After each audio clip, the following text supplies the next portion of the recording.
नमस्कार, स्वागत है आपका समृद्धि अड्डा में। और धनतेरस से लेकर दीपावली तक आप सबको सारे त्यौहार की बहुत बहुत शुभकामनाएं। और उम्मीद करते हैं कि हर दिवाली की तरह अगले साल तक आपके जीवन में बहुत सारी खुशियां, बहुत सारी समृद्धि और बहुत सारी संपत्ति आप अर्जित करें और खुशियों से आपका जीवन भरा रहे। इसी कामना के साथ आज का जो आवाज़ अड्डा है, इसका नाम हमने रखा है समृद्धि अड्डा। हमारे मेहमान हमारे लिए वो गिफ्ट लेके आएंगे जो आपके जीवन में आपको वेल्थ क्रिएट करने में, समृद्धि लाने में मदद करेंगे। हर हफ्ते हम लोग बातचीत करते हैं, तरह तरह के इश्यूज़ पर डिस्कशन करते हैं। तो आज हमने सोचा कि डिस्कशन कम होगा, डायरेक्ट एक्शन होगा। क्या खरीदना है, किसको अपने पोर्टफोलियो में शामिल करना है, जिससे हम बेहतर कर सकें और अपनी समृद्धि को बढ़ा सकें। तो बातचीत करने के पहले आपको परिचय करा दें। हमारे साथ जो मेहमान हैं, अभय अग्रवाल जी हैं, पाइपर सेरिका के फाउंडर। अभय जी, बहुत बहुत स्वागत और दिवाली की धन्यवाद, ढेरों शुभकामनाएं आपको भी और आपके सारे दर्शकों को। आपने बहुत सारी शॉपिंग भी कर ली है ना। अरुण मल्होत्रा जी हमारे साथ हैं, कैपग्रो कैपिटल के पार्टनर। अरुण सर, बहुत बहुत स्वागत और बहुत शुभकामनाएं आपको भी। धन्यवाद आपके सब दर्शकों को और धनतेरस और दिवाली की सबको बहुत बहुत शुभकामनाएं। सुदीप बंदोपाध्याय सर हैं, किसी परिचय की जरूरत नहीं है, जबरदस्त मार्केट एक्सपर्ट और स्टॉक पिकर। सुदीप सर, बहुत शुभकामनाएं दिवाली की और उम्मीद करते हैं आज हमारे दर्शकों को आप बढ़िया मल्टीबैगर स्टॉक्स बताने वाले हैं। नीरज जी, दीपावली की हार्दिक शुभकामनाएं आपको और सीएनबीसी के सारे एम्प्लॉइज को और दर्शकों को भी मेरी तरफ से जी। और प्रकाश दीवान जी, जो आधे समय तक विदेशों में रहते हैं, तो उनका एक्सपीरियंस बहुत बड़ा हो जाता है, लंदन और पता नहीं कहाँ कहाँ घूमते रहते हैं। तो उस सब के निचोड़ से हमें बढ़िया स्टॉक पिकिंग आज कराएंगे। अभय सर, प्रकाश सर, बहुत बहुत शुक्रिया और हमारे साथ जुड़ने के लिए, और दिवाली की बहुत शुभकामनाएं आपको और आपके परिवार को। आप सबको भी नीरज भाई, थैंक यू। तो अभय जी, मैंने ये सोचा कि आज बहुत ज़्यादा ज्ञान के बजाय उस ज्ञान के उपयोग पर बातचीत की जाए, है ना। स्टॉक्स पे बात की जाए, क्या लेना है इस पे बात की जाए। क्योंकि जब भी हम लोग अड्डा करके निकलते थे ना, तो फोन आता था, भाई इतनी सब चर्चा के बाद करना क्या है। हाँ। ये इतना यक्ष प्रश्न है ना कि इससे मैं हमेशा मन निरुत्तरित हो, मैं क्या बताऊँ क्या करना है। तो आज सिर्फ क्या करना है इस पे बातचीत होगी। शुरू करें? बिल्कुल। अभय जी शुरू करेंगे, अरुण जी? अरुण जी नहीं, आप अरुण जी दोनों हमारे को, सीनियर हैं। दोनों को मैं बख्श देता हूँ। मैं सुदीप सर से शुरू करता हूँ। सुदीप सर, क्या करना है इस मौके पर? वो आपके जो भी खजाने साहब हमारे लिए ढूंढ के लाए, उसमें पहला वो नायाब हीरा क्या है? देखिए, आज धनतेरस का दिन है नीरज भाई, तो मैं धनतेरस के साथ कुछ जुड़ा हुआ एक शेयर का जिक्र करना चाहता हूँ। गोल्ड ज्वेलरी, इस सेगमेंट में बहुत एक्साइटमेंट है। टाइटान की तो बात हम सब लोग करते हैं और सब जानते हैं। जिस कंपनी का मैं जिक्र कर रहा हूँ वो भी अपने अच्छा कामकाज कर रहे हैं। लिस्टिंग के बाद से अच्छा खासा प्रोग्रेस हुआ है। कल्याण ज्वेलरी, इस शेयर का मैं जिक्र करना चाहूंगा। देखिए, ऑपरेशनली बहुत अच्छा काम किया है इन्होंने। और दूसरी बात है यहाँ पे कि अभी जो इनका एक्सपेंशन हो रहा है, ज्यादातर नॉर्थ इंडिया और ईस्टर्न इंडिया में हो रहा है, जहां पे कि हाई मार्जिन मार्केट है। साउथ इंडिया में ज्यादा काम करते थे, जो कि थोड़ा लो मार्जिन माना जाता है। अब वो नॉर्थ और ईस्ट में जा रहे हैं, जहां पे मार्जिन ज्यादा है। इसके अलावा वेस्ट एशिया में भी जबरदस्त एक्सपेंशन हो रहा है, वहां पे भी अच्छा मार्जिन है। और खास बात यह है कि रिटर्न ऑन कैपिटल इंप्रूव करने के लिए ये फ्रेंचाइजी मॉडल के जरिए जा रहे हैं, एक्सपेंशन कर रहे हैं। और उम्मीद ये है कि इस मॉडल के सहारे इनका सारे रिटर्न रेशियोज बहुत इंप्रूव कर जाएंगे। ओवरऑल जाना माना प्लेयर तो है ही, ऑपरेशनल एक्सेलेंस है। तो ये सब नजर में रखते हुए हम कह रहे हैं कि जो अनब्रांडेड से ब्रांडेड की तरफ कस्टमर का शिफ्ट हो रहा है, वो सब का बेनिफिट भी कल्याण को मिल रहा है। कंपटीशन है, पर इसके बावजूद ये सारे जो ब्रांडेड ज्वेलरी प्लेयर है अच्छा काम कर रहे हैं और करेंगे भी। तो with consumption theme keeping in mind, Dhanteras keeping in mind, Kalyan jewellery खरीदने की हम निवेशक को सलाह दे रहे हैं। यहाँ पे 400 रुपए का टारगेट रख के 1 साल के लिए खरीदारी करने की रिक्वेस्ट कर रहे हैं निवेशक। आपने खरीदा सोना? नहीं, मेरी वाइफ पूरा कंप्लीट कर लेती है वो काम, तो मुझे मौका ही नहीं मिलता है सोना का। सुदीप सर, आज हमने बहुत सारे लोगों से बातचीत की। इस पूरे फेस्टिव सीजन में हम लोग बातचीत कर रहे थे, दुकानों पे लाइन लगी हुई है।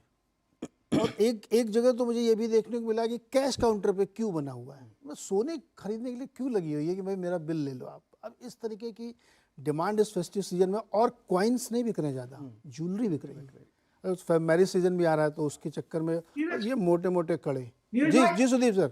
नीरज भाई देखिए, हम लोग इक्विटी मार्केट वाले हैं, सारा दिन इक्विटी का बात करते हैं, पर गोल्ड का बात अगर करें तो आप देखिए 20% रिटर्न पिछले धनतेरस में 50,000 था, आज 60,000 है।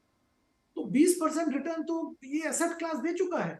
तो हम लोग शेयर की बात करते हैं, पर गोल्ड खरीदना कोई बुरा नहीं है। तो हमारे माँ जो करती थी या जो बीवी जो करते हैं, तो पता नहीं कौन सा सही है, हम सही कर रहे हैं, वो सही कर रहे हैं।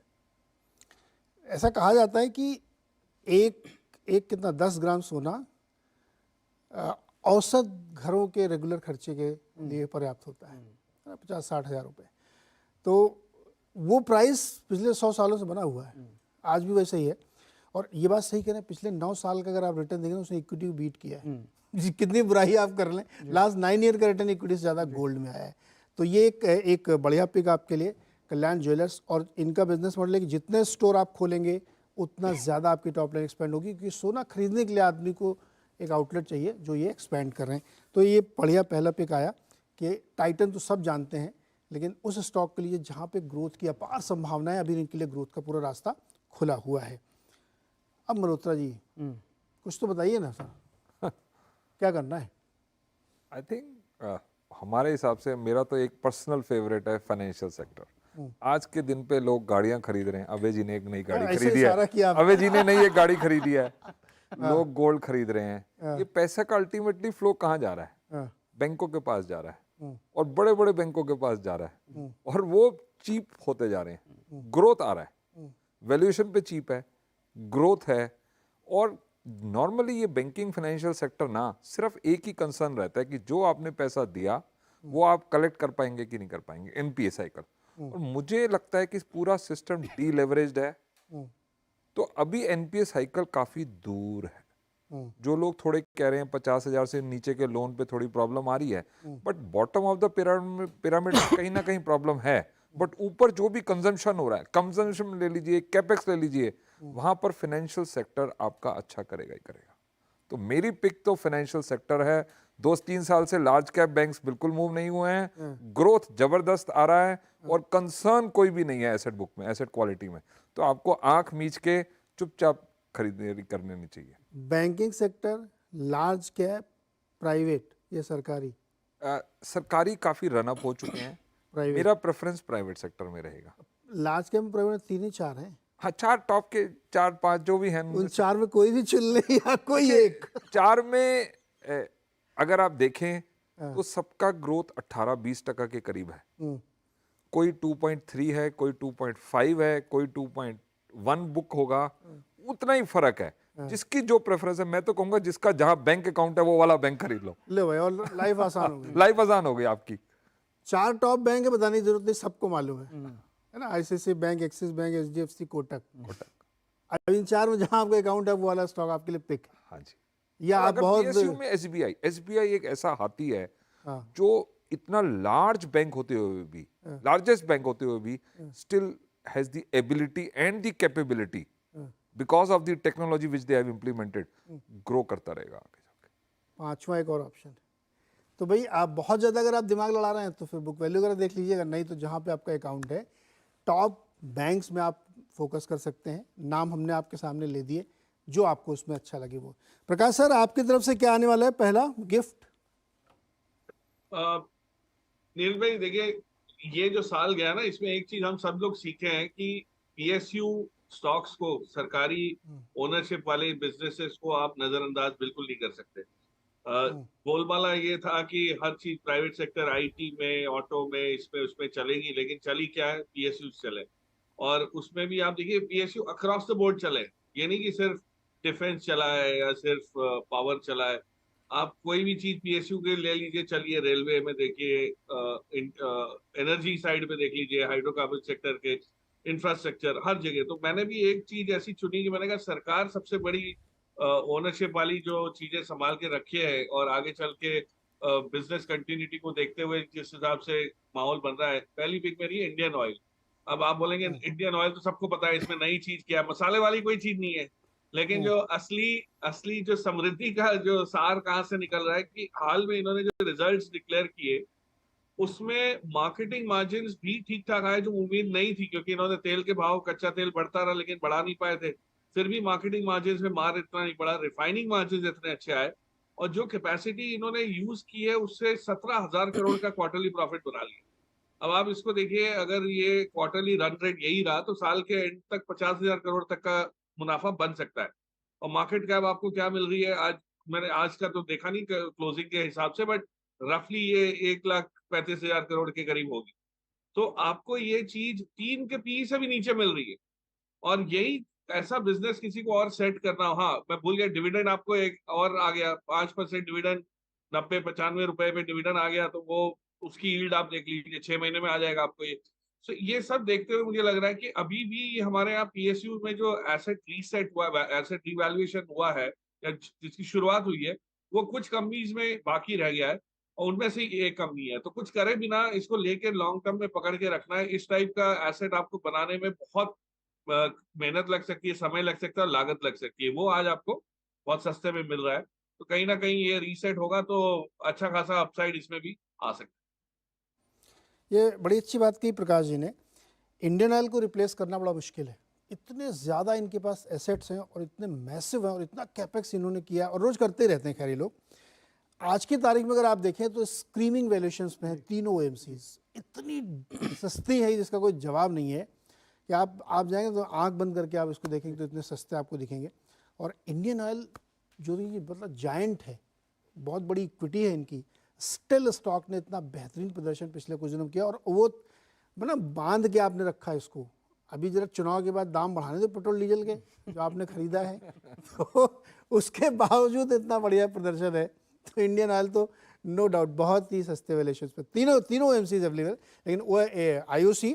अच्छा, इसमें EV का भी एक बहुत बड़ा प्ले है, पावर चार्जिंग का भी बहुत बड़ा प्ले है, एल्युमिनियम के थ्रू EV बैटरी का भी एक प्लांट ये डाल रहे हैं, और न जाने क्या क्या कर रहे हैं, मतलब बहुत लंबी लिस्ट है इनकी। तो इंडियन ऑयल एक बेहतरीन पिक आपके लिए हो सकती है अगर आप निवेश करना चाहते हैं। टारगेट भी आपके सामने दे दिए प्रकाशन ने, ये बहुत ही अच्छी एक पिक है। अब बताइए, जो खरीदा उसी पे जाएंगे या कुछ और? नहीं, उससे रिलेटेड नीरज जी काफ़ी समय से 2-3 महीने से जब से लिस्टिंग हुई हम बात कर रहे हैं। एक सब पहले जो भी स्टॉक्स की बात मैं बात कर रहा हूँ वो बाय रिकमेंडेशंस नहीं है, चर्चा कर रहे हैं हम जो दर्शकों के लिए।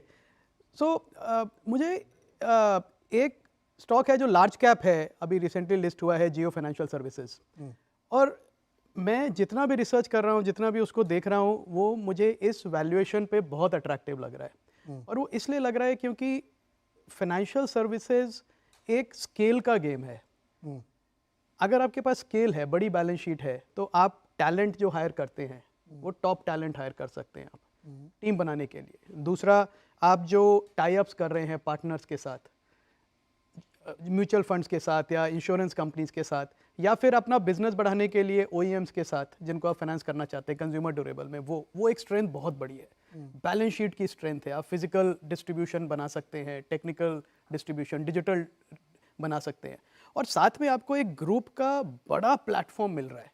बहुत यहाँ पे करोड़ों जियो टेलीकॉम के कस्टमर्स हैं, करोड़ों मतलब 15 करोड़ रिलायंस डिजिटल के कस्टमर्स हैं, तो आप लिटरली उनको इमीडिएटली ऑन कर सकते हैं। और NBFC के थ्रू ये बिजनेस करना भी आसान है, और 1.25 लाख करोड़ की मार्केट कैप है, जो रिलायंस का ट्रेजरी स्टॉक भी है, जिसको कुछ लोग, मुझे समझ में आता क्यों उसको वो पूरा वैल्यू नहीं देते हैं एज बुक वैल्यू। मेरे हिसाब से तो वो बुक वैल्यू है, क्योंकि उसके अगेंस्ट 5.5-6% पे, अभी जैसे रिलायंस ने बोरो किया 7.49% पे, तो उस स्टॉक के सामने भी वो बोरो कर सकते हैं। उस cost of capital literally bank के साथ मैच करती है वो, राइट। तो इतनी single digit cost of capital पे आप लेंडिंग करें, लेंडिंग के प्रोसेसेस आपके बहुत बड़े दिग्गज बैंकर्स बना रहे हैं, तो आपकी जो लॉस रेशियो है, क्रेडिट कॉस्ट है, वो भी कम है, और आप स्केल अप कर रहे हैं using technology, price drive down कर रहे हैं। तो मुझे लगता है ये स्टॉक जो कि अभी करीब मेरे कैलकुलेशन से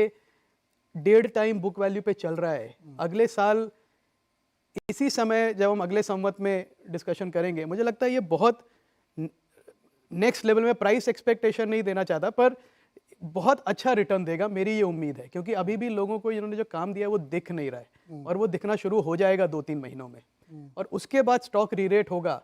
तो मुझे लगता है इतनी बड़ी लार्ज कैप स्टॉक की अपॉर्चुनिटी जो आपको क्लियर ग्रोथ पाथ दिख रहा है, कंजम्पशन पे प्ले है आपका, फाइनेंशियलाइजेशन ऑफ सेविंग पे प्ले है, डिजिटल इकोनॉमी पे प्ले है, मतलब आप पूरा मैक्रो ट्रेंड कैच अप कर रहे हैं उसको। तो मुझे तो एकदम नो ब्रेनर लगता है, अगर मैं कहूँ तो मुझे समझ नहीं आता कि लोग क्यों नहीं उसको लेते हैं। क्या इंस्टेंट कॉफी का जमाना है हाँ आजकल, लोग सोचते हैं कि जब कुछ हो जाएगा तब देखा हाँ, जाएगा। मेरे को लगता है, पर उसका फिर प्रीमियम बहुत देना पड़ता है आपको, मतलब देना पड़ेगा ना, देना पड़ेगा। फिर जब आप बन जाएगा तब आप लेंगे, तो फिर बजाज फाइनेंस जैसा हो जाएगा, फिर तब कहेंगे आपको- आरटीएम को हाँ, पे कि क्यों है? यार मैं तब तो देखा था 210 रुपए पे था, तब नहीं लिया। तो वो होता है। तो मुझे ये लगता है कि ये बहुत ही अच्छा बहुत अच्छी अपॉर्चुनिटी है इन्वेस्टर्स के लिए। बिल्कुल। अच्छा, इसमें डिस्क्लोजर भी आप ध्यान रखिएगा, क्योंकि जिस चैनल को आप देख रहे हैं उसकी ओनरशिप रिलायंस ग्रुप की है और रिलायंस ग्रुप का ही ये स्टॉक भी है, जियो फाइनेंस। इस बात में मैं सिर्फ इतना ऐड करना चाहता हूँ, बिकॉज ऑफ कि मैं भी 20 साल से इस कंपनी को ट्रैक कर रहा हूँ, नौकरी के अलावा भी इसको मैं ट्रैक करता हूँ। ये एक ऐसी अपॉर्चुनिटी है जो आपको वाकई 2-3 साल बाद पता चलेगी कि आज ये जो आपको दिख रहा है जियो फाइनेंस, वो 3 साल बाद कुछ और होगा, फिर आप कहोगे कि तब क्या था ये इससे मैं आपसे एग्री करता हूँ। लेकिन ये कोई भी डिसीजन आप अपना सोच समझ के लीजिएगा। तो जियो फाइनेंशियल्स हो गया। अभी 4 स्टॉक तो आप लोगों ने हम लोगों को सुझा दिए। मल्होत्रा जी बच रहे थे, लेकिन मैंने उनको पहुंचा दिया वहाँ पे। मैंने बोला था आप कोशिश भी मत करिएगा बचने की। पता नहीं क्यों बचने की कोशिश करते हैं जब उनको पता है कि मैं निकाल ही लूँगा। फिर चलते हैं सुदीप सर के पास। सुदीप सर, अगला स्टॉक। देखिए, दूसरा एक जो सेक्टर जिसका बात हम सब लोग कर रहे हैं कुछ दिनों से, वो है इंफ्रास्ट्रक्चर कंस्ट्रक्शन। जोरों से देश में काम हो रहा है, private capex, public capital expenditure जबरदस्त चल रहा है। तो इसी सेक्टर का एक स्टॉक का मैं जिक्र करना चाहूंगा, जहां पे बहुत ज्यादा एक्शन तो नहीं देखा, थोड़ा बहुत तो देखा है, पर बहुत ज्यादा एक्शन अभी तक आया नहीं। वेल्सपन कॉर्पोरेशन, वेल्सपन ग्रुप का दिग्गज कंपनी है और लाइन पाइप सेगमेंट में करीबन लीडरशिप पोजीशन है और इंडिया में बहुत अच्छा मार्केट शेयर है। इसके अलावा सऊदी अरेबिया में जबरदस्त काम हो रहा है और यूएस में भी इनका बहुत जबरदस्त कामकाज है। तो ये लाइन पाइप एक सेगमेंट हो गया। इसके अलावा डक्टाइल पाइप जो जो जो वाटर कैरी करने के लिए काम आता है, उस सेगमेंट में इन्होंने एंट्री लिया है। अच्छा कामकाज प्रोग्रेस हो रहा है और सरकार का जो नल से जल, ये जो हर घर में पानी ले जाने का जो स्कीम है, इसका फायदा इस कंपनी को बहुत बड़ा मिलेगा। ये सब तो पाइप का बात हो गया, बट इन्होंने पिछले दिनों में सिंटेक्स जो जाना माना ब्रांड है वाटर टैंक का, वो एक्वायर किया है और सिंटेक्स का मार्केट शेयर कम होते होते करीबन 8-9% आ गया और इनका अभी जो प्लान है उसके हिसाब से 25% तक मार्केट शेयर ले जाने का दावा है और डिस्ट्रीब्यूशन नेटवर्क बढ़ा रहे हैं, डीलर नेटवर्क बढ़ा रहे हैं और जो कि इनको आने वाले दिनों में बहुत काम में आएगा। ये सब के अलावा भी टीएमटी सेगमेंट जो जहां पे इनका कामकाज है, वो टीएमटी जैसे हम जानते हैं कि जो सरकार के मल्टीपल जो स्कीम्स है, जो कामकाज चल रहा है, उसमें टीएमटी का भी बहुत बड़ा एक रोल है।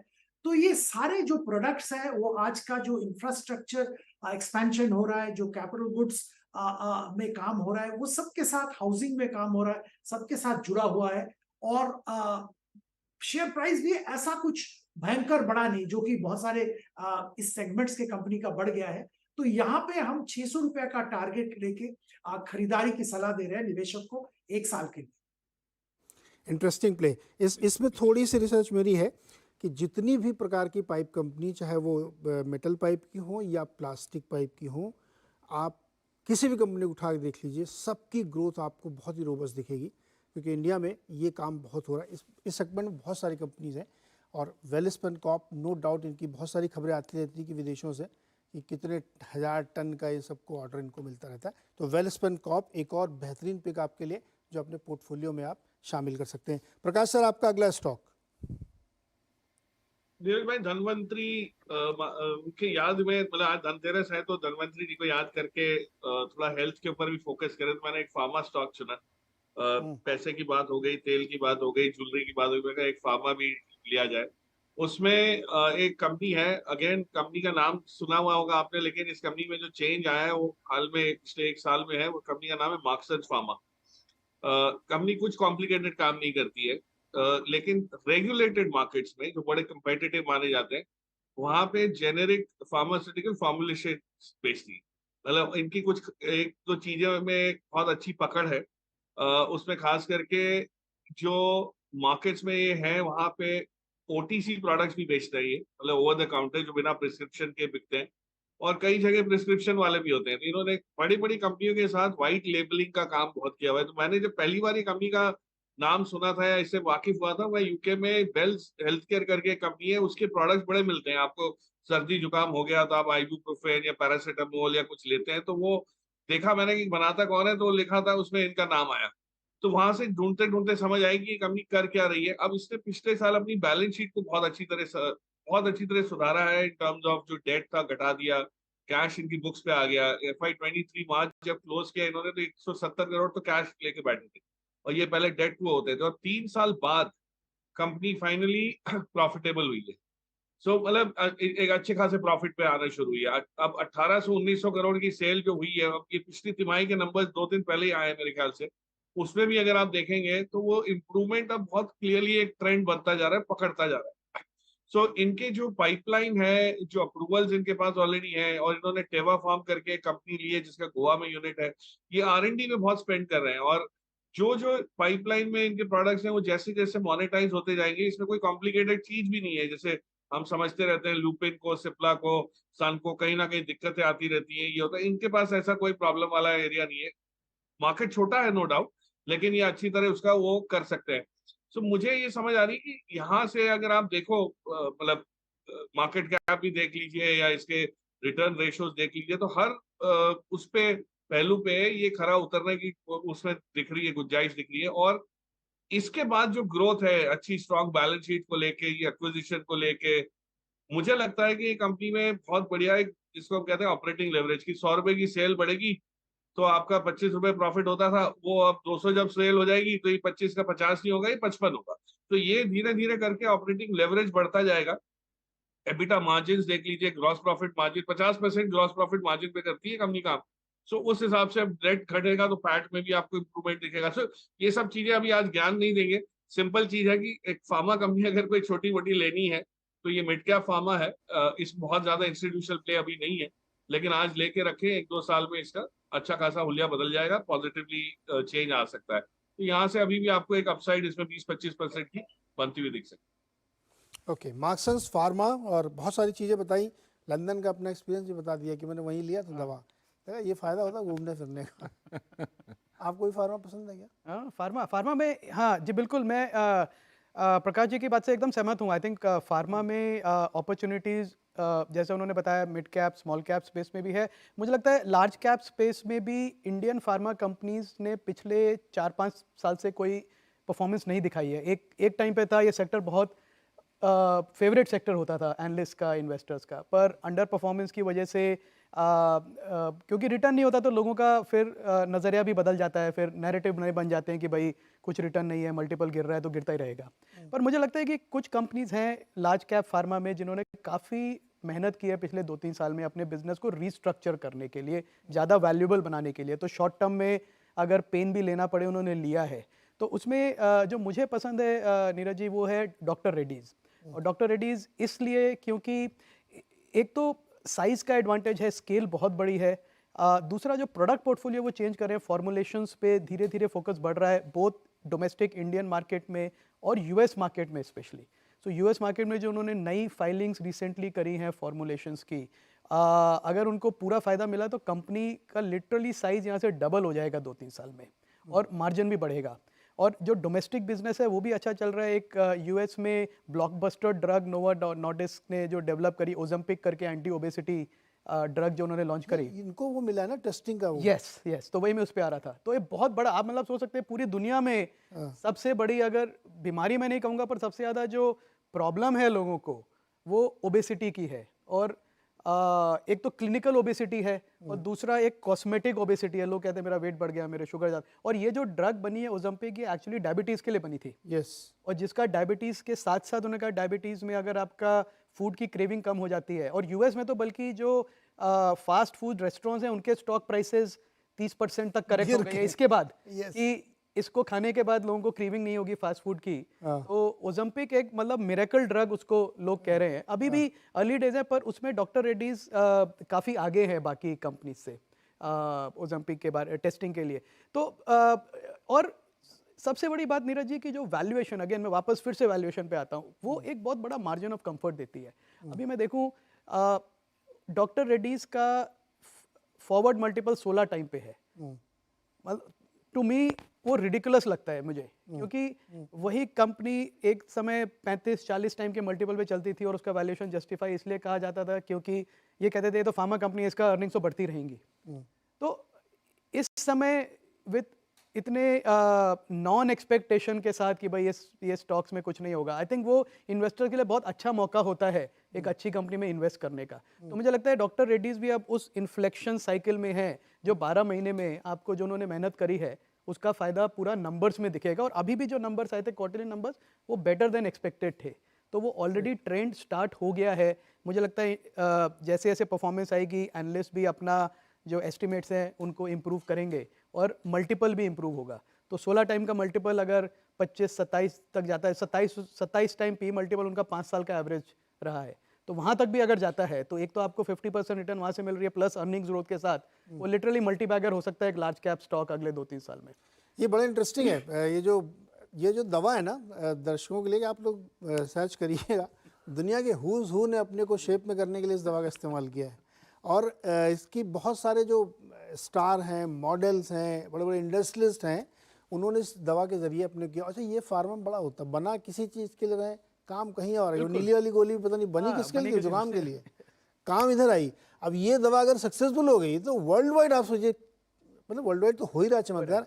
इंडिया में कितने लोग अपने जिम वाले स्टॉक हैं क्या कोई लिस्टेड हैं, पर वो बंद हो गए वो दवा आने से पहले ही, क्योंकि ये खाने वाले ज्यादा चल रहे हैं, वो 60 टाइम के मल्टीपल पे चल रहे नहीं, ये बहुत सारे लोगों का धंधा बंद होगा इसमें, ये दवा अगर हैं। हो सकता है क्योंकि इंडिया में हुई तो। डायबिटीज इतना एंडेमिक है इंडिया जैसी कंट्री में, मतलब वो बना डायबिटीज के, और वेट लॉस से डायबिटीज का कंट्रोल पहले होगा। तो आई थिंक ये एक प्रिस्क्रिप्शन ड्रग के साथ एक लाइफस्टाइल ड्रग है, एक लाइफस्टाइल ड्रग भी बन जाएगी ये, कि आपकी फूड एक्चुअली यूएस में यूज भी इसीलिए हो रही है। तो ये बहुत चमत्कारिक बात है। और फार्मा में ऐसे ही चमत्कार से गेम बदलते हैं। फाइजर का गेम ऐसे ही बदला था उस ड्रग के जरिए। सर जी देखिए क्या नया चीज निकाल के लाए एकदम। अब बताइए सर, आप अगला सेक्टर या स्टॉक? मैं दोनों चीजों पे मिक्स कर देंगे। टिप्पणी देना चाहूंगा। एक तो हेल्थ केयर आपने टच किया। हेल्थ केयर में एक तो हो गया दवाइयों का सेगमेंट, एक डायग्नोस्टिक, और तीसरा है जहाँ फाइनली दवाइयाँ खा खो के जब ठीक नहीं होता कहाँ पहुँचता है, वो हॉस्पिटल पहुँचता है। हॉस्पिटल मेरे ख्याल से एक बहुत इंटरेस्टिंग सेगमेंट है। अगर आप देखें, हम होटल जाते हैं तो एवरेज रूम रेंट होगा कहीं 10,000, 12,000, 15,000, और आप गेस कर सकते हैं हॉस्पिटल में क्या होता है, एनीवेयर बिटवीन 40 से लेके 55,000 का एवरेज डे का। तो वो इंक्रीज होता जा रहा है। जितने भी स्मॉल मिड साइज हॉस्पिटल्स थे, दे आर सेलिंग, वो अपने को बेच के बड़ों को, या तो फोर्टिस को या एनएच को या किसी को बेच के जा रहे हैं। और वो जहां मार्जिन 5-7 टका था, आपको कैपिटल लगाना नहीं है, आपको रॉयल्टी देनी है या तो फ्रेंचाइज मॉडल है, वो 5-7 टके का इबिटा मार्जिन सीधा 15, 17, 18, 20 पहुंच रहा है। तो मुझे लगता है हॉस्पिटल सेगमेंट एक बहुत स्वीट स्पॉट है जहां पे कैपेसिटी आती रहेगी। और टीयर 2, टीयर 3 सिटीज में तो बहुत ग्रोथ है। वहां पर अभी भी कहीं ब्रांडेड हॉस्पिटल या कोई वेल रिकॉग्नाइज हॉस्पिटल नहीं पहुंचे हैं, तो ट्रिमेंडस ग्रोथ है। तो मुझे लगता है निवेशकों को हॉस्पिटल सेगमेंट देखना चाहिए, जिसमें जो टॉप फर्म्स हैं फोर्टिस और एनएच, आई थिंक इस पे थोड़ा ज़्यादा ध्यान देना चाहिए। तो किधर, नॉर्थ वाला लेना है, साउथ वाला लेना है? दोनों अच्छे हैं। देखिए, लोग तो दोनों जगह के बीमार हो रहे हैं और दोनों जगह की ऑक्यूपेंसी बढ़ रही है, दोनों जगह के फाइनेंशियल्स अच्छे हैं। डीप साउथ वाला लेना है? आई थिंक ये दो नाम पे मेरे ख्याल से अच्छा, दोनों की मैनेजमेंट्स बहुत अच्छी हैं। फोर्टिस तो IHH है, जो one of the best health care providers in this Asia Pac region. तो और दूसरा NH है, they have delivered strong numbers actually, and I think one definitely must. दूसरा मैं जो कहूँगा, एक कंस्ट्रक्शन, सुदीप जी ने बोला था, कंस्ट्रक्शन में हमारा आउटलुक या हमारा सोचने का नज़रिया ये है कि जो कंस्ट्रक्शन में मटेरियल जाता है, अब फ्लाईओवर्स बन रहे हैं, रोड्स बन रही हैं, बिल्डिंग बन रहे हैं, हाउसेज बन रहे हैं, सारी real estate companies, real estate cycle भी अपस्विंग पे अगर आप देखें तो हर बिल्डर, मैं जहाँ रहता हूँ वहीं पे 2 किलोमीटर रेडियस में कम से कम 5-6 डेवलपर्स की बिल्डिंग बन रही है, और जिसके कारण लोग स्मॉग बात करते हैं। वहां पर सीमेंट की जो लागत है हर चीज में, वो बढ़ ही रही है। तो इस क्वार्टर और लास्ट क्वार्टर और इस क्वार्टर में दो चीजें आपको देखने को मिली। एक तो सीमेंट प्राइसेस ऊपर गए, दूसरा जो उनकी कॉस्ट थी, पावर कॉस्ट, वो कम आई। तो आपका जो इबिटा पर टन कह लीजिए या मार्जिन कह लीजिए, वो एक्सपैंड हो रहा है। तो उस कंपनीज पे ज्यादा ध्यान रखें। मुझे लगता है कि सीमेंट की सुपर साइकिल अभी आएगी। अच्छा, एक बात अभी और हमारे बहुत सारे लोग चर्चा कर रहे थे कि मतलब वो मेरे लिए सरप्राइजिंग था कि रियल एस्टेट का अप साइकिल का तो अभी 1 ही आध साल हुआ है। उनको लगता है कि ये 10 साल की थीम है, जिसमें से अभी सुपर साइकिल का 1-1.5 साल ही हुआ है। यहाँ से भी और लंबा ये चलने वाला है। हाँ जी, अब लक्षण तो ऐसे ही दिख रहे हैं। रियल एस्टेट में जो रेरा हुआ ना, उससे क्या हुआ, जितने भी छोटे छोटे लैंड पार्सल्स वाले जो ओनर्स थे ना, वो जॉइंट डेवलपमेंट बड़े बड़े लोगों के साथ कर रहे हैं। बिकॉज रेरा में इतनी रेगुलेशंस आ गई हैं कि उनकी क्षमता नहीं है कि वो अपने बलबूते पर पूरे रेगुलेशंस के अंडर एक प्रोजेक्ट को कंप्लीट कर पाए। तो दे हैव द लैंड, उनके पास लैंड है जो कि मेन रॉ मटेरियल है, रिसोर्स है, और देन दे लुक फॉर बड़े प्लेयर्स जो उनके साथ जॉइंट डेवलपमेंट करें।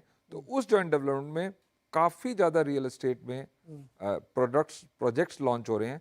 मुझे लगता है जिस तरीके से मैं हर रोज़, मेरे को 3-4-5 रियल एस्टेट की कॉल्स आती हैं, तो अपस्विंग तो है, बट मुझे ये डर रहता है कि जब सब ऐसे कूद जाते हैं, जब तक वो कंप्लीट होगा 3-4 साल में, वहाँ पर कहीं सप्लाई का, क्योंकि इसका मेजरमेंट करना कितनी डिमांड है, मुझे नहीं पता कौन घर कितना खरीदना चाहता है। हम तो एक जीडीपी का मल्टीपल ले लेते हैं, तो उसकी डिमांड एसेस करना बड़ा मुश्किल है, बट सप्लाई बहुत इजी है, और मुझे लगता है सप्लाई थोड़ा ज्यादा हो रहा है इस वक्त। तो 2-3 साल बाद कहीं ना कहीं तकलीफ आ सकती है। 2-3 साल बाद तकलीफ आ सकती है, इसमें कोई शक नहीं। बहुत मकान बन रहे हैं, और जिस इलाके में मुंबई की हम लोग बातचीत कर रहे हैं, तो बेइंतहा मकान बन रहे हैं और बड़े बड़े मकान बन रहे हैं। लेकिन देखिए ना, ये स्मार्ट आदमी है। आप खाओ खूब, पियो खूब, उसके बाद जाओगे कहाँ? आओ मकान बनाओ, सड़क बनाओ, पुल बनाओ, सीमेंट लेना पड़ेगा। अरे थोड़ा सा छोटी लेना सीमेंट की, बड़ी लेना। सीमेंट का लोकलाइजेशन है सर। अब स्टार सीमेंट इधर नहीं आएगा मुंबई में, उधर ही बेचेगा नॉर्थ ईस्ट। वही सबसे बड़ी बात है, सीमेंट आप इंपोर्ट भी नहीं कर सकते। तो छोटी वाली लेना है, बड़ी वाली? आई थिंक बड़ी वाली एक अल्ट्राटेक जैसी कंपनी जरूर पोर्टफोलियो में होनी चाहिए, ये मेरा मानना है। बिग और छोटी छोटी, अगर आपको साउथ अच्छा लगता है, आप कहाँ अच्छा लगता है, वहाँ की जो बेस्ट एफिशिएंट प्रोड्यूसर है, जिसकी कॉस्ट ऑफ प्रोड्यूसिंग सीमेंट सबसे कम है, आप उसको लीजिए और आंख बंद कर लीजिए, अपने आप उसमें अपस्विंग आ जाएगी। तो एक नाम आपने सुन लिया है, और दूसरा उन्होंने कहा छोटी साउथ वाली, उधर 3-4 हैं सिर्फ। वैल्यूएशन देख लीजिएगा आप लोग, तो आपको वो नाम भी पता चल जाएगा। आप कितना बचिए मैं निकलवा लूँगा। तो आपको एक हॉस्पिटल ही पता लग गया, फोर्टिस और बड़े वाले इधर के, और दूसरे आपके सीमेंट कंपनी। तो ये कोशिश है आपको आपके पोर्टफोलियो में बेहतरीन स्टॉक शामिल कराने के लिए। एक छोटा सा ब्रेक लेते हैं यहाँ पे, लौट के आएंगे तो अभी और खजाने में और भी तर्कश में किए।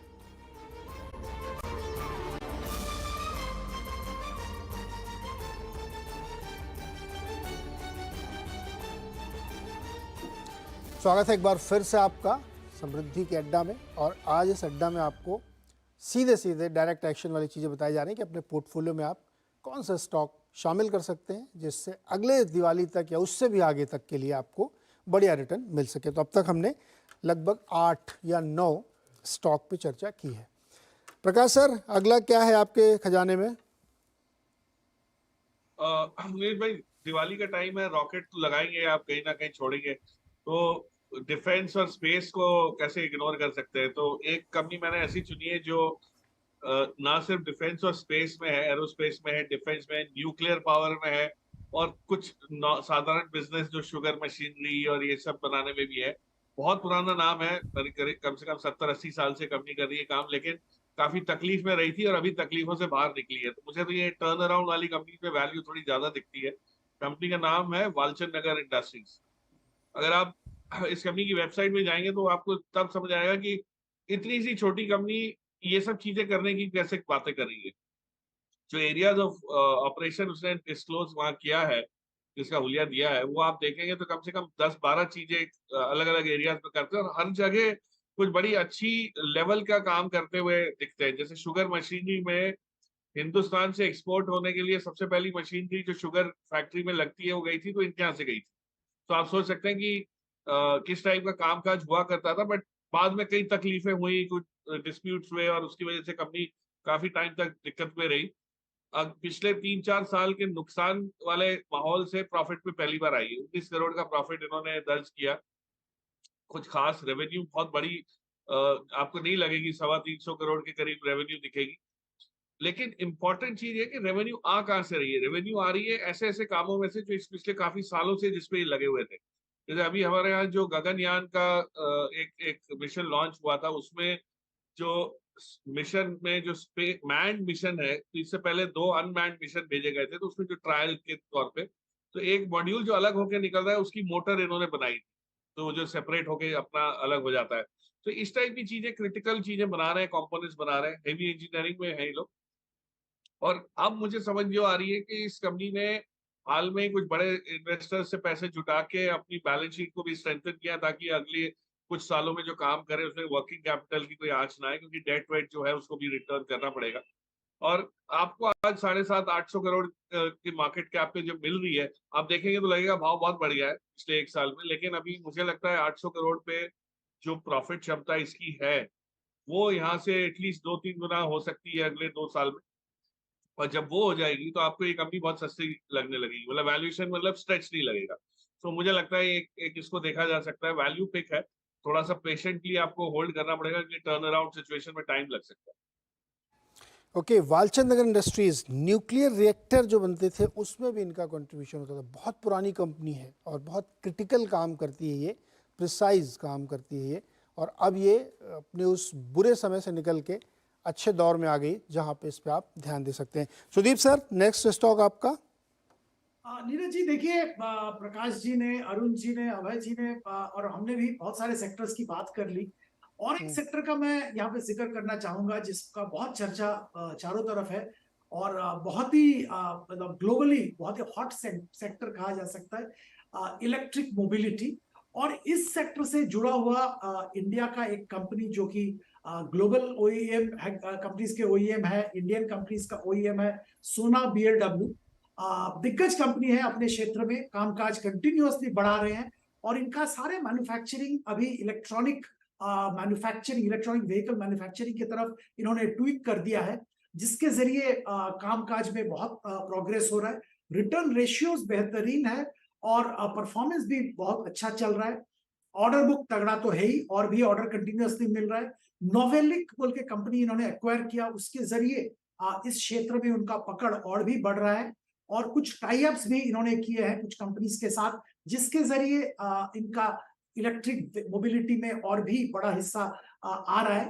तो ओवरऑल अगर आप इंटायर ऑटोमोबाइल लैंडस्केप देखेंगे, जहां पे ट्रांजिशन हो रहा है, आईसी से ईवी पे तरफ ट्रांजिशन हो रहा है, और ये ट्रांजिशन में कौन सा ऑटोमोबाइल कंपनी चैंपियन बनेगा, कौन सा ऑटोमोबाइल कंपनी नंबर 1 सामने उभर के आएगा, ये बताना बहुत मुश्किल है। हम लोग गेस कर सकते हैं, पर एक चीज तो सही है कि जो कंपोनेंट मैन्युफैक्चरर्स है, उनके लिए ये ट्रांजिशन ऑलरेडी हो रहा है, और आने वाले दिनों में वो एक अच्छी जगह पे पहुंच रहे हैं, जिसके जरिए जो कोई भी ऑटोमोबाइल क्षेत्र में चैंपियन बने, सप्लायर तो ये लोग ही रहेंगे।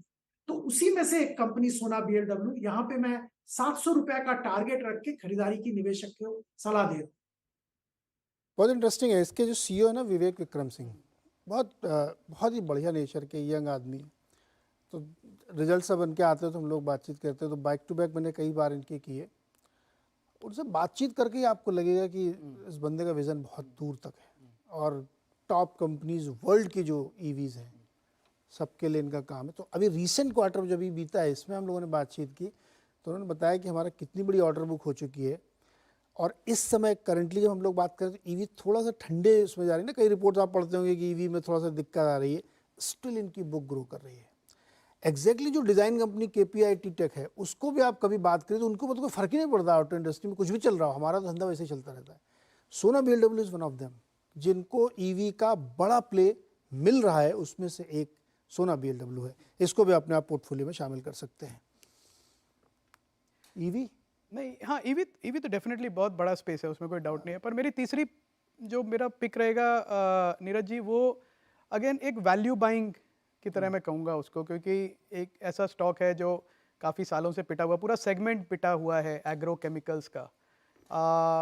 और मुझे लगता है कि एक जो फूड प्राइस इन्फ्लेशन है जो हमको सबको दिख रही है, दूसरी तरफ एक सरकार का बहुत एक डिज़ायर है कि जो फार्म इनकम है, मतलब स्टेटेड ऑब्जेक्टिव है कि फार्म इनकम को डबल करेंगे और जो फार्मर्स को क्रेडिट है वो फ्रिक्शनलेस करेंगे। तो एक सरकार का बहुत बड़ा फोकस है फार्म इनकम की तरफ। तो उस माहौल में जो भी कंपनीज हैं जो फार्मर्स की इनकम बढ़ाती हैं, जो फार्म की यील्ड बढ़ाती हैं, वो मुझे लगता है कभी ना कभी वो अर्निंग्स ग्रोथ दिखाना शुरू करेंगी, जो अभी तक नहीं दिखा पाई। और पिछले 4-5 साल से मैं कहूँ तो उसमें सारे के सारे स्टॉक 5 साल पुराने प्राइस पे चल रहे हैं। तो उसमें जो एक इंडिया की सबसे बड़ी एग्रोकेम कंपनी है यूपीएल, यूनाइटेड फॉस्फोरस। अब ये थोड़ा कंट्रोवर्शियल व्यू है जो मैं ले रहा हूँ, ये कह के कि ये मुझे लगता है अच्छा टाइम है क्योंकि काफ़ी समय से स्टॉक अंडर परफॉर्म कर रहा है और अर्निंग्स भी डिसअपॉइंट कर रही हैं इन्वेस्टर्स को, जो अभी भी क्वार्टरली अर्निंग्स आई।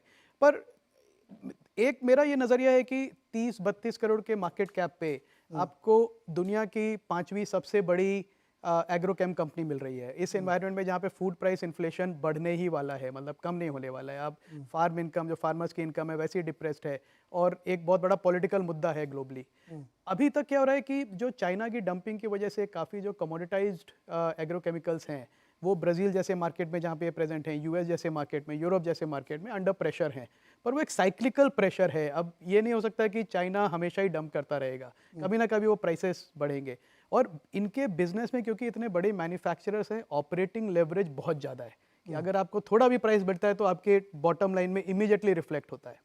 और इसका मैं एक उदाहरण देना चाहूँगा। नीरज जी, आपको याद होगा टाटा मोटर्स एक समय पे 100 रुपये का स्टॉक होता था, 80 रुपये का होता था, ठीक है। और इसलिए होता था क्योंकि सारे बिजनेस जो थे उनके वो डोल्डर्स में थे। जीएलआर के नंबर्स वीक थे, डोमेस्टिक सीवी साइकिल वीक थी, डोमेस्टिक पैसेंजर साइकिल वीक थी। मतलब लोगों ने राइट ऑफ कर दिया कि इसकी तो इतनी बड़ी डेट है तो ये कंपनी का तो कुछ नहीं हो सकता है। पर फिर समय आया कि सारे बिजनेसेस फायर करने लगे, जीएलआर की सेल बढ़ गई, यहाँ पे सीवी साइकिल पिक हो गई, पैसेंजर व्हीकल्स में मार्केट शेयर बढ़ गया और वो स्टॉक 6 बैगर बन गया, 7 बैगर बन गया देखते देखते। तो मुझे लगता है एग्रोकेम में भी हम एक कस्प पे हैं। अब मैं ये नहीं कह सकता कि 1 महीने में होगा, 2 महीने का, पर मुझे लगता है अगले संवत में जब हम यही फिर से अगर डिस्कशन करेंगे, लुक बैक करेंगे, तो मुझे लगता है यूपीएल एक उसमें लीडर है जो रीरेट हो सकता है बहुत जल्दी। और 550 रुपये का जो आप प्राइस चल रहा है उसमें काफ़ी नेगेटिविटी बिल्ट इन है, कोई एक्सपेक्टेशन बिल्ट इन नहीं है, ऑप्टिमिज्म कुछ बिल्ट इन नहीं है, अंडर ओन स्टॉक है। ये एक्सपेक्टेशन है निफ्टी से भी निकल जाएगा, लार्ज कैप से भी डिमोट हो जाएगा। तो ऐसे इन्वायरमेंट में लेना जब सब खराबी लग रहा है, एक अच्छा मौका है मेरे हिसाब से। मल्टीबैगर तभी मिलता है जी बिल्कुल। अगर बहुत मान लीजिए आपने तो ऐसा, भाई बजाज फाइनेंस ले लेना फिर। हाँ 2 रुपये से 8,000 रुपये की जर्नी आपके सामने ले लीजिए आप। फिर आप ये कहोगे कि साहब तो आप बहुत महंगा स्टॉक बता रहे हो। तो ये एक्चुअली इन्वेस्टिंग का एक गुण होता है। जैसे अभी प्रकाश जी ने बहुत सारी जो पिक्स अपनी बता रहे हैं कि कंपनी जब एक बुरे दौर से गुजर के आई और अब उसका अच्छा समय शुरू हुआ है, अगर आप उसके साथ जुड़ेंगे तो ही आप बढ़िया मल्टीबैगर या अच्छी वेल्थ क्रिएट करेंगे। अगर एकदम डिस्कवर्ड स्टोरी है, पूरे संसार को उसकी निटी-ग्रिटीज़ मालूम है, तब फिर आप जाओगे ना तो फिर आपको वही हल्के फुल्के वाली चीज़ें मिलेंगी। तो ये तो बात बिल्कुल सही है। इन्वेस्टिंग का पहला रूल है कि आप अनडिस्कवर्ड स्टोरी में जाइए।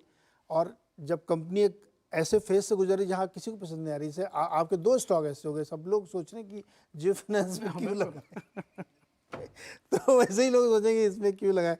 तो इसलिए यूपीएल की जो एक स्टोरी है, इसमें यह है कि बहुत सारे उनके पास करेंसी का भी प्रॉब्लम होती है, ग्लोबल कंपनी है वो, तो उसका अच्छा इंडेक्स की कंपनी इतने सस्ते मिल रही, ये भी बड़ी बात है। ये भी बड़ी बात है। आई थिंक वो इंडेक्स का मल्टीपल बहुत ही जूसी, मुझे लगता है 30-32 हज़ार करोड़ की वैल्यूएशन पे आपको दुनिया की नंबर 5 एग्रोकेम कंपनी मिल रही है। वो इसलिए मिल रही है क्योंकि हर बिजनेस में, जैसे आपने कहा ब्राजील के बिजनेस में प्रॉब्लम है, करेंसी रिस्क है, डेट है, पर वो सारी चीज़ें रिजॉल्व भी होती है। वो मैनेजमेंट घर पे ये तो नहीं सोच के बैठा है कि भाई छोड़ दिया हमने, वो भी लगे हुए काम पे लगे हुए हैं। तो थोड़ा उनको बैक करें, ट्रस्ट करें। हर बिजनेस एक साइकिल से जाता है, हमने देखा है।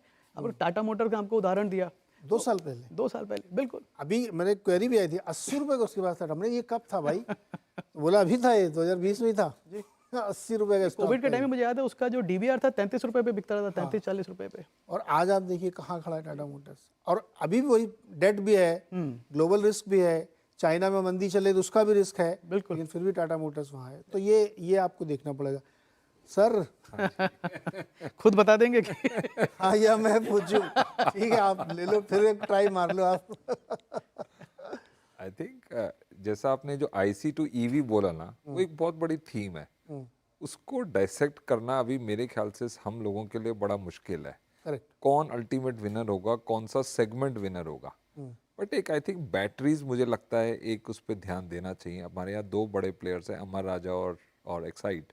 अमर राजा जो एक बड़ी कैपेसिटी एक्सपेंशन कर रहा है ना, मतलब वो X से 4X के करीब जा रहा है अगले 3 साल में। एंड मेरे को लगता है उनका जो पास्ट ट्रैक रिकॉर्ड है, उसमें जो एग्जीक्यूशन उनकी कैपेबिलिटीज है, दैट इज इमेंस। और वो टेक्नोलॉजी के साथ I think they are implementing the latest technology, and their probability जो हम कहते हैं उनके सक्सेस की बहुत ज़्यादा है। उसको निवेशकों को ध्यान देना चाहिए, उस कंपनी को। डायरेक्ट बताया एकदम, अरे कोई रिस्क नहीं, अमर राजा बैटरीज, अब ये समझ गए कि बस ये कोई गुंजाइश नहीं। टाइम ही वेस्ट होगा। नीरज जी, डिस्क्लेमर डालना चाहता हूँ कि हमारे पोर्टफोलियो में हो सकता है या नहीं हो सकता, बिल्कुल। बट इसमें ये कोई स्टॉक रिकमेंडेशन नहीं है। ये एक थीम पर वर्क करने के लिए निवेशकों को ऐसे सोचना चाहिए और ऐसे इन्वेस्टिंग करनी चाहिए। एग्जैक्टली, जहाँ भी जितने हम लोग डिस्कस कर रहे हैं, ये सारे आइडियाज़ हैं आपके लिए कि आप इसको पढ़ें, देखें, समझें। बहुत जैसे ये बात एक्चुअली मेरे को नहीं मालूम थी अमर राजा की, इतना बड़ा एक्सपेंशन वहाँ पे और इतनी बड़ी चीज़ें हो रही हैं कि EV में एकदम गेम चेंजर है। गेम चेंजर है। और अमर राजा की वैसे हिस्ट्री रही है कि वो कुछ समय तक एक लल पीरियड में जाते हैं, फिर बहुत बड़ा एक धमाका करते हैं। और उनका डोमेस्टिक बिजनेस तो स्टेबल है ही है ना। अब ये तो मान के चलिए ना, अभी भी ऐसा नहीं है कि एकदम सारे EV इलेक्ट्रॉनिक गाड़ियां आ रही हैं, नहीं, अभी भी IC बिक ही रही हैं। और वहां पर तो वो स्टेबल बिजनेस है, वो तो OEM के साथ उनका है ही है, प्लस रिप्लेसमेंट मार्केट भी है। तो वहां तो वो स्टेबल बिजनेस है, वो तो अर्निंग ड्राइव करेगा ही करेगा। और अगर ये जो नेक्स्ट लेग ऑफ ग्रोथ इतना बड़ा हो सकता है कि कंपनी का जो टोटल नक्शा है वो 3-4 साल में आपको टोटली डिफरेंट दिखेगा। ओके, और एक बता दीजिए। और अगर कहूँ बोनस पे हाँ, बोनस। तो अगेन हम बात कर रहे थे जैसे पहले CSB बैंक, मुझे लगता है कि एक अच्छा स्मॉल बैंक्स में जो कंप्लीट मैनेजमेंट चेंज के थ्रू इन्वेस्ट कर रहा है अपने फ्यूचर में, वैल्यूएशन अभी भी अट्रैक्टिव है, करीब 1.5 टाइम बुक वैल्यू पे। जो उसके नियर टर्म नंबर्स हैं उसमें कॉस्ट टू इनकम रेशियो थोड़ा बढ़ा हुआ है, वो इसलिए कि प्रलय मंडल जो CEO हैं, MD हैं बैंक के, वो हर बार यही कह रहे हैं कि हम फ्यूचर के लिए इन्वेस्ट कर रहे हैं, तो अभी हमारी कॉस्ट बढ़ी हुई है, तो आप अभी की प्रॉफिटेबिलिटी पे मत ध्यान दीजिए, पर जैसे जैसे हम रिटेल में अपने प्रोडक्ट्स बढ़ाते जाएंगे तो वो अर्निंग्स आपको दिखेंगी, और वो दिख भी रही हैं। आई थिंक उसके जो अर्ली प्रूफ है वो आ रहा है। और CSB बैंक आपने पढ़ा भी होगा कि जो IDBI बैंक का ऑक्शन हो रहा है, तो LIC, उसमें 2 बड़े नाम जो हैं, कोटक बैंक और CSB बैंक। और CSB बैंक का जो सबसे बड़ा शेयर होल्डर है वो फेयरफैक्स है, जो कैनेडियन प्रेम वत्सा की कंपनी है। तो आई थिंक ये एक बैंक है जो अपनी ट्रैजेक्टरी सडनली चेंज कर सकता है अगले 1-2 साल में। और यहाँ पे भी एक बहुत बड़ी अपॉर्चुनिटी है कि वैल्यूएशन मल्टीपल जो 1.5 टाइम से बढ़ के 2 से 2.5 टाइम हो जाए और अर्निंग्स भी ग्रो करें। तो अगेन एक मल्टी बैगर बन सकता है। बहुत अच्छा मैनेजमेंट है, टॉप क्लास मैनेजमेंट है, उसमें कोई डाउट नहीं है। शेयर होल्डर्स बहुत सपोर्टिव हैं इसके, फेयरफैक्स के। तो आई थिंक ये एक ऐसा बैंक है जो अपनी ट्रैजेक्टरी सडनली चेंज कर सकता है 4-5 क्वार्टर में। ओके, तो ये आपके सामने इतने सारे स्टॉक्स पे डिस्कशन हुआ, इस पे आप ध्यान दे सकते हैं। एक वैसे मेरे मन में एक सवाल आ रहा है, मुझे 30 सेकंड में जवाब चाहिए, 30 second only, quick fire. Sudeep sir, आपसे 100 बैगर अगर ढूंढना हो, चले सर, जो 110, 50 जिसकी जो मर्जी हो, मतलब एक मल्टी बैगर ढूंढना हो, तो वो एक क्या चीज़ है? वो पेशेंस हो सकती है, वो बिजनेस हो सकता है, वो प्रमोटर हो सकता है, क्या आप सब देखना चाहेंगे? आप जब मल्टी बैगर ढूंढते हैं तो क्या सबसे एक चीज़ जो देखते हैं 30 सेकंड में sir? Promoter quality, track record. Promoter quality and track record. Prakash sir, आप क्या देखते हैं? बिजनेस मॉडल का जो टाइमिंग है ना, कि वो जो चीज लेके मार्केट में आए वो सही समय है कि नहीं, वो सबसे ज्यादा मेरे हिसाब से सक्सेस फैक्टर रहता है। क्या परफेक्ट बात कही। आप क्या देखते हैं? ये मैं देखता हूँ कि एक तो मार्केट अपॉर्चुनिटी होनी चाहिए, अभी कुछ एकदम चेंज हो रहा है मार्केट में बड़ा, और ये जो कंपनी है इसका प्रमोटर में कैपेबिलिटी भी है और एम्बिशन भी है उसको कैप्चर करने का। वहाँ पे आपको 100 बैगर मिलता है। और इसका क्लासिक एग्जांपल है सिम्फनी, जो आपको कूलर की कंपनी थी, छोटी सी कंपनी थी, पर सडनली फाउंडर को एक इतना बड़ा स्पेस उन्होंने खुद बना दिया और आ गए उसमें कि वो कंपनी 100 बैगर बन गई। तो वो जो मैच होता है, एक बड़ी मार्केट अपॉर्चुनिटी सडनली इमर्ज होती है। अभी हम ऐसे ईवी की बात करें और अलग अलग नहीं, और उसमें एक फाउंडर है जो उसमें एग्जीक्यूशन कैपेबिलिटी है और एम्बिशन है बड़ी कंपनी बनाने का। ये दो चीज़ें जब मिल जाती हैं तो बनता है हंटर बैगर। यस सर, आप बहुत रिसर्च करते हैं बहुत सारे सेक्टर में, आप बताइए कैसे ढूंढते हैं आप?